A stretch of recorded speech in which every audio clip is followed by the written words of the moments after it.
What is up, everyone? So it has been quite a while since I made a video on any of our projects in the shop. The last video I did, I think, was on a four-wheeler doing diagnosis on a cooling fan. I have been doing all kinds of stuff in the shop. I still don't have a good camera. I'm using my phone to record right now. It's kind of a pain in the butt to record video for YouTube on my phone because I have a Windows Microsoft PC and I'm using an Apple iPhone. So yeah, sometimes they don't really transfer files over so great. But anywho, last time I took the RD350 on a test ride, it started breaking up really bad on the left-hand cylinder, and kind of did some diagnosing on it. And I went through the carburetor. There was no gunk in there in the pilot or main jet circuit or anything like that. Super clean in that regard. So next thing I checked was the spark. I just pulled the plug out, checked it while cranking it over, and it was kind of orange red on the left-hand cylinder here. So I continued to just drain the tank, pull the tank off there, checked the resistance from terminal to terminal. It was about 4.2 ohms, which I believe is in spec. And I also checked from terminal to the plug-in cap, and it was somewhere around 12,000 ohms of resistance, I believe, but I'm not 100% sure what the spec is supposed to be for that. So yeah, going to take these coils off here anyway, because these are probably the original 40 some odd euro coils that were installed from the factory, and it's got, 11,000 miles on it, so it probably just needs some new coils anyway. But yeah, the YDS7 250 here, whenever we got it, it did not have any coils with it. It did come with some, but they're 6-volt coils and the resistance was super low on them, so I don't think they would have worked properly for this application. But we did end up getting some, I believe, 5 or 6 ohm resistance coils that put out around 30,000 volts, somewhere around there for this thing. So we're going to take those off of the YDS7 250, just swap them onto this thing, and that should take care of our issue. Anyway, yeah, that's what we're going to be doing today. This thing is almost empty, I believe. There is some crud in there. I really need to clean this up a little bit better, but yeah. Gonna go ahead and take this tank off now that it's all drained out, get those coils on the RD350 and see how it runs.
Everyone, so it is raining. See some little leaks in the shop here. It's great. So we're not going to be riding or anything today, unfortunately. I'm also working on the Del Sol, but back on the RD350, this is pretty well good to go as far as how it's running now. I did actually swap out. I had some fuel filters in line there. May have been causing some issues with fueling. higher RPMs anyway. But anywho, it's running a lot better now with the new coils on there.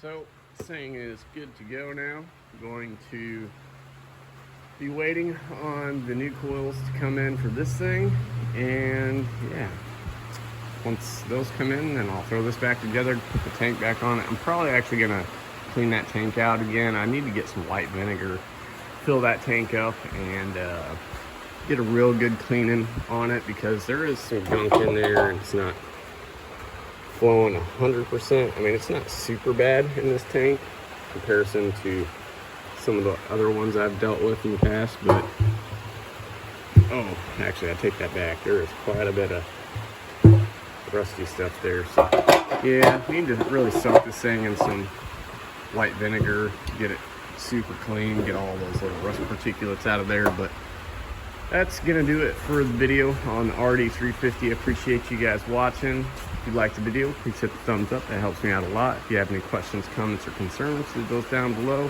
And if you think I've earned your subscription today, go ahead and tap on the sub button down there, and I'll see you all in the next one.